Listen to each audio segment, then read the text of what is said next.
Om Shanti. Om Namo Bhagavate Vasudevaya. Welcome to another Yoga Small Talk, and we continue with 7 minutes Bhagavad Gita a day. We are reading from chapter 6, the Yoga of Meditation, and we are reading the part where it becomes a dialogue, questions and answers between Lord Krishna and Arjuna. Arjuna have received Lord Krishna's teachings about meditation and expresses his doubt about his ability to succeed in reaching the goal by protracted practice. Meaning, how do I keep up with this practice in the long term, successfully bringing the mind to an actual state of equanimity when the mind by nature is so restless and so unyielding. And now comes Lord Krishna's answer. The blessed Lord said, 35, undoubtedly, O Arjuna, the mind is difficult to control and restless, but by practice and by dispassion it may be restrained. Look at Lord Krishna's beautiful answer. Remember, this is the Lord of the universe. First, he's aware of Arjuna's concern and he's validating it. Arjuna said, the mind is so restless. How can I do this practice that you're prescribing? How can I reach a state where my mind is resting in equanimity? And Lord Krishna starts with validating Arjuna's concern, which is very beautiful, saying, undoubtedly, O Arjuna, O mighty armed Arjuna, the mind is difficult to control and restless. Yes, what you are saying is absolutely true.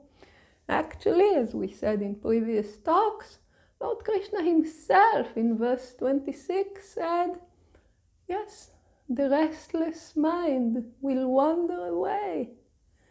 It is unsteady and it will wander away for many, many causes. Bring the mind back. That was the instruction in verse 26. But first, it is important to validate the student's concern that the student is not just experiencing or thinking that he's experiencing something that is not really happening or is having a doubt that is not justified or anything like that. No, the doubt is justified. The description of Arjuna that you gave is accurate. The mind is difficult to control and it's restless. Yes, but it can be restrained. How? By practice and by dispassion. So first, let's look at this answer in the broader perspective. Some people think the practice of meditation is all about technicalities. I'm not able to control the mind, I'll do this, I'll do that, I'll do the other, and it will work. Yeah?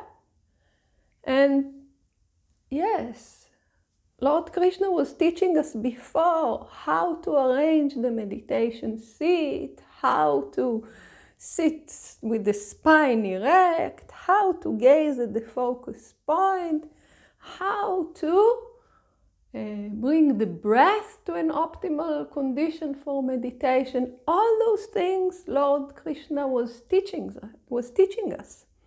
But when it comes to Arjuna's questions, how will I be able to solve the mind?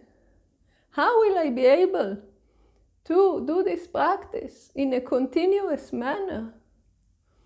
How are you telling me to control the mind when it is like the wind? It goes everywhere and so fast before we even feel that it went. It's already long gone. How am I to deal with this? Lord Krishna is not taking us back to the technical stages of the practice, although they are not to be dismissed. Lord Krishna here is giving us the principles that will turn a practice from something that is technical, from something that is very challenging, and from something that might not lead us all the way through, to something that is doable, to something that is inspiring, to something that is a coherent spiritual practice. And the means to do this are practice and dispassion. So all the time, when we are doing the various practices of yoga, and it's very important to do the practice as it was prescribed to us. Those practices are given by people of great wisdom. So it's very important that we follow. But we need to keep in mind that for the practice to be successful in the full meaning of the term, meaning for us to reach the goal of yoga, here the yoga of meditation, for us to be able to reach a steady state of samadhi, a steady superconscious state. For this to happen, we need to have those two ingredients present. And the ingredients are practice and dispassion. Without this, it will not work. The restless and unsteady mind will have the upper hand. And what does it mean to practice with dispassion? We will see in the next talk. So please join us. Om Shanti.